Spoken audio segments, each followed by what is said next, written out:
Okay, when you begin to talk about fall weather here in the Tennessee Valley, the first thing that comes to an awful lot of people's mind is hip hip hooray. It's time for the Praters Mill Country Fair. And this year is a big one for the fair because they've crossed the 50-year mark. They're into year 51. And we have 3 people here who are eager to invite you to come on over. We're so happy this morning to welcome Janet Cochran. She is the board member here. Marilee Shackelford and Dud Dempsey over at the table are 2 of the more than 150 vendors who will be represented at the fair October 8th and 9th. So good to see you all. I want to start with you though, Janet, because this is your, how many years have you been a board member with the fair? I've actually only been a board member for a couple of years, but I've been attending Praters Mill, oh my goodness, for probably almost 35 years myself, and I've been involved in helping to promote the fair for a few more years. You come from a tourism background, I right? do. Mm-hmm. So it must be really fun for you to put those years of experience to the task here, because people, it's not just in Chattanooga who are looking forward to going. It is a regional pull. Absolutely. For the fair. We do. We have people that come from all over, both attendees and vendors. So this year it's the 2 days, October 8th and 9th. I can't remember, when you come into the fair, is there an admission fee that you pay when you get there? There is. The admission is $10 for adults, but kids 12 and under are free, so it's just perfect for the whole family to come. We have a lot to do for kids. We have some, face painting, pony rides, other things that kids enjoy, plus just the historical aspect of the fairgrounds. You're right. Now, is the mill operational? It is operational during the fair. Okay. Built in 1855, so the whole reason for the fair is that it began as a fundraiser to restore the old mill, which that did happen, and it's now on the National Register of Historic Places, and then during the fair, the mill is open, operating. You can watch it grind corn, take home a bag of cornmeal, and take home some other goodies too. So let's bring Marilee and Dud into the conversation, because this is amazing what y'all are doing. Marilee, I'll start with you because you're closest to me. Your beautiful Christmas trees and things that you have there, you're making all of those by hand. Yes, I make all of these by hand. This one right here is acorn based. It's on a paper mache form, hot glue, fill in with twine. My second Christmas tree, hickory nuts. I fight with the squirrels to get these hickory nuts. It's just beautiful, and so as intricate as those are, as the camera pans down, because October 8th and 9th, the Halloween decorations are just beginning to come out, the fall decorations. The pumpkins, what a beautiful centerpiece for Thanksgiving. Pumpkins are amazing. These have been my biggest seller for the last year. Again, I start off with a paper mache base. I use the jute twine, use the pine cone petals, and then decorate. Everything is natural, everything I've collected from outside. It's fun. It's a lot of fun. I have one time in my life where I remember my older daughter was in 4-year-old kindergarten, and I was the homeroom mom, and I made some craft, something, out of like dogwood berries and pine cone needles, or not pine cone, you know what I'm trying to say. What am I trying to say?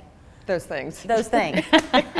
It looked like my daughter had done it, not me. It was so bad. So how in the world you can do that? How long will it take you to make one pumpkin? It takes probably tops from start to finish a good 4 to 5 hours. Okay, that's a long time. Good 4 to 5 hours. Talk about the ones you have that are the crepe myrtle. I think that is so interesting. Okay, so I have here, these are ornaments for your Christmas trees. These are made out of the crepe myrtle pods, spray painted, decorated, ribbon on top, and you just hang them on your tree. That's a labor of love too. It okay, is. If we're talking Christmas ornaments, then Dud, let's bring you in, because your ornaments are beautiful anyway, all those Santa Clauses that you make, but you don't use a mold. No, I do not. Each one is totally handmade.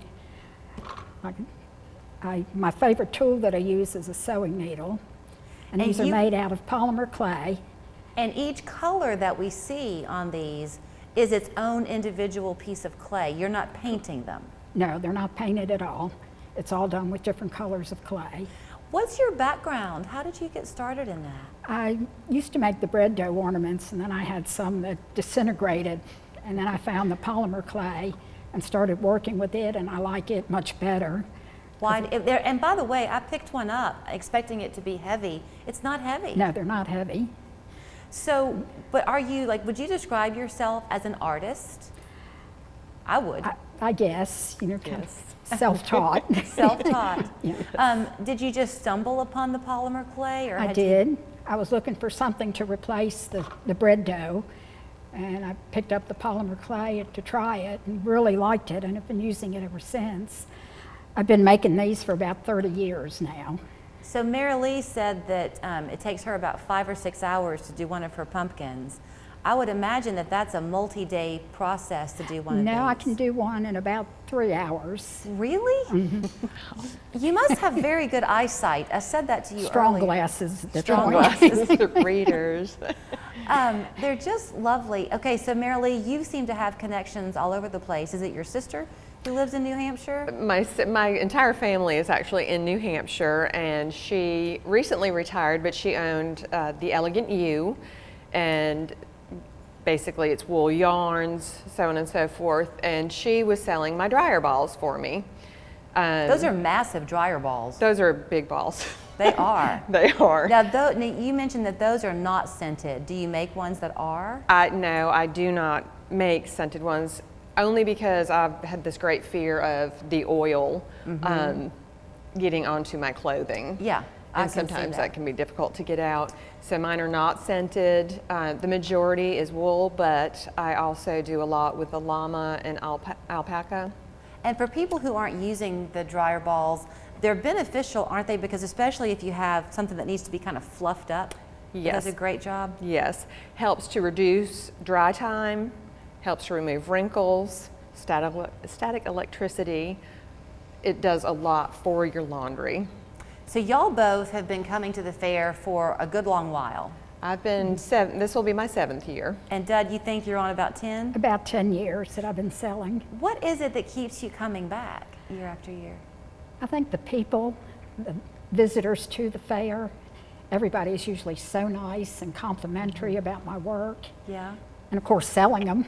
Yeah, that's a big That boost. does help a little, That's doesn't a big it? boost. You mentioned that you're going to have fun, Janet, for the kids. Well, walk us through again kind of that area besides just roaming the property and Oh, well, feeling we have pony rides, we have face painting, just children are just fascinated sometimes with we have a historic tractor display, things that they just are not going to see all the time. We have an old caboose there that it's a great photo place. Everybody's doing pictures on the old caboose. So it's just a lot of fun. And the mill itself is interesting just to walk through and to watch the workings of it. And of course, it's on the banks of the creek.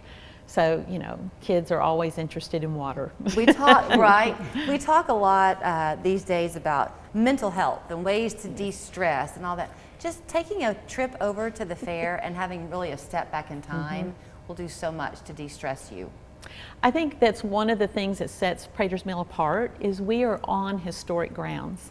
And not every fair you go to has that ambiance. And so when somebody comes to visit the fair, they're visiting more than just the fair itself and our vendors, which are really the highlight of the fair, but just the ambiance of the historic surroundings, the nature and all of that. We have nature trails and things that they can do outside of the shopping part and the eating part, Well, which is let's really great. get you there so that you're $10 if you're 12 or up, right? If you're 12 and under, it's free. 12 and under is free. So 13 and up, you're going to pay $10. October 8th and 9th, and all those monies raised will go back into supporting and preserving that mill. We're so lucky. Yes.